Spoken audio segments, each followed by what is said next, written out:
Бұл қыздың кенеттен денесі өзгеріп, балық жеп, русалкаға айналып кетеді.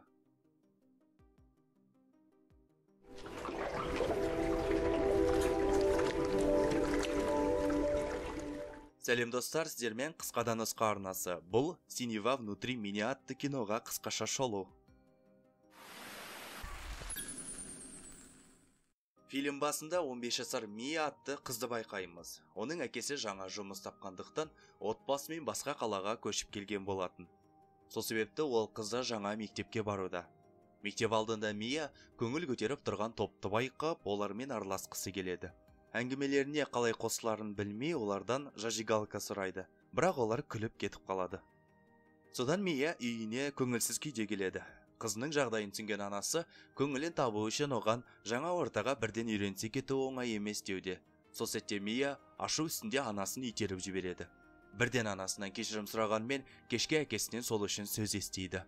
Түнде Мия кенеттен оянып, ас үйге барып, суға тұз қосып ішіп алады да анасының қасына барып жатады. Ертесіне мектепте оқушылар экскурсияға барар жерді таңдау үшін дауыс беруде. Сол сәтте әлгі бір топ достар паркке баруға дауыс береді. Олармен араласқысы келген Мия да дауысын соған береді. Дауыс беруде жеңген соң әлгі қыздар Мияны өздеріне шақырып алып, өздерін таныстырады. Айсара, Балқия және Аслым. Кешірім сұраймын. Джоанна, Нелли және Вивиан.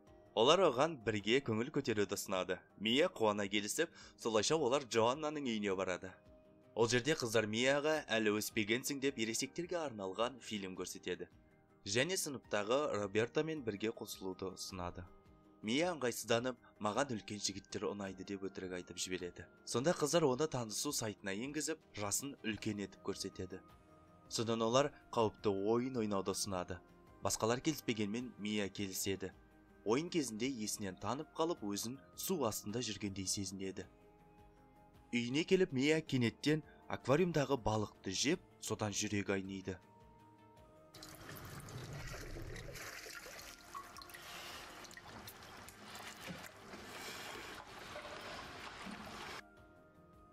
Кешке қарай Мия әлгі тіркелген танысу сайтын тексеріп, жігіттерден келген ұсынысты көреді. Ертесіне әкесінен паркке баруға рұқсат қағазына қол қоюын сұрайды. Одан кейін Мия мектепке ашық киініп боянып барады.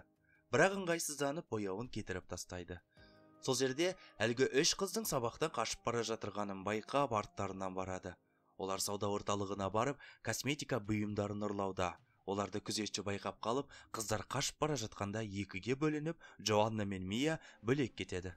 Кешкісін Мия танысу сайтына кіріп, 35 жастағы жігіттің кездесу ұсынысына келіседі. Бірақ кездесуге дайындаларда бірінші рет Қызылордадан қонақ келгенін біледі. Ал аяғына қараса, аяғы тұяқ. Кешірім сұраймын. Ал аяғына қараса, саусақтары бір-біріне жабысуда.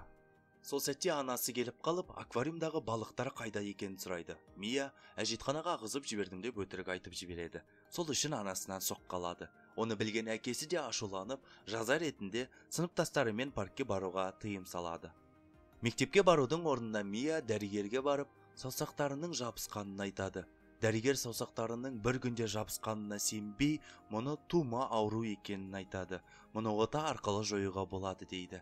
Және Миядан жақын туыстарыңда осындай болған беді деп сұрайды. Дәрігерге сенімсіздік танытқан Мия ол жерден кетіп қалады.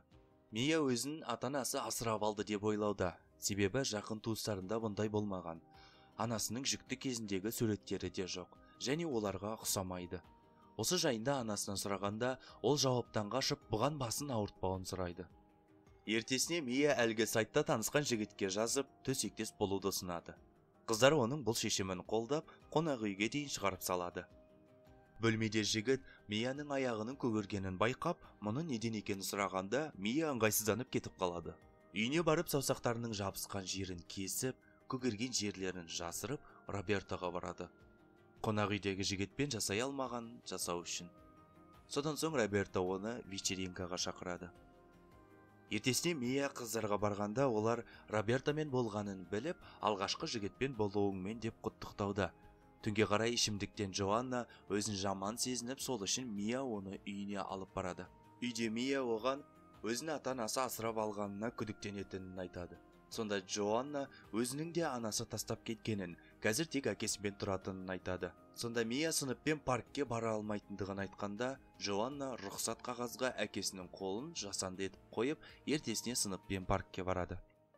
Жолда қыздар Мияның суына дәрі қосып, Мия ол жерде масайып жүріп, Робертомен болады.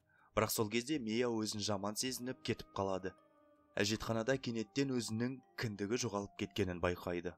Және аяғы толықтай көгеріп кеткен. Мұны көріп Мия талып қалады.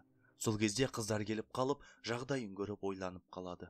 Түнде Мия ыстықтап киімсіз ұйықтайды. Ал таңда тұрғанда аяғынан терісі түсіп жатырғанын байқайды. Мектепте апайы балық тазалауға тапсырма береді. Ал барлығы кетіп қалған соң Мия балықты шикілей жеп қояды. Коридорда Робертоны кездестіріп, ол Миядан аяғының көгі жайында және маған ештеңе жұқтырмадың ба деп сұрайды. Себебі мектепте Мия науқас деген әңгіме тарап кеткен. Ол менде бәрі жақсы деп кетіп қалады. Ертеңіне үйдегілер басқа қалаға қонаққа кетіп, өзі жалғыз қалғанда қарны ашып, тағы да аквариумдағы балықтан жеп қояды. Кешке достарымен көл жағасына демалуға барады. Сол жерде жігіттердің бірі келіп, Джоанна екеуін вечеринкаға шақырады. Демалу жалғасуда.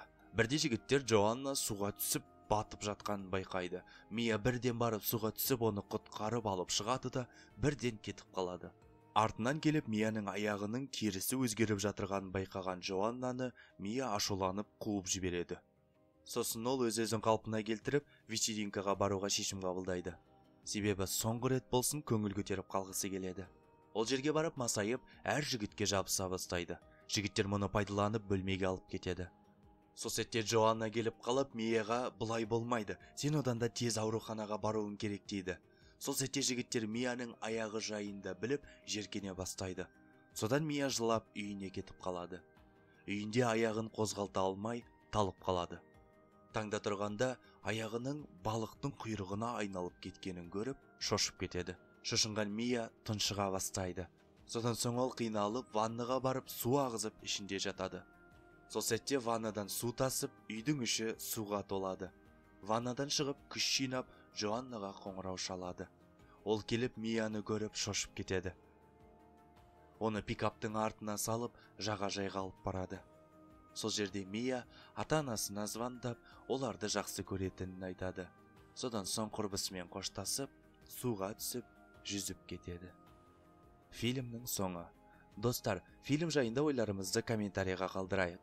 Және тағы да жаңа киноларға шолу көру үшін арнаға жазылуды ұмытпайық. Рахмет.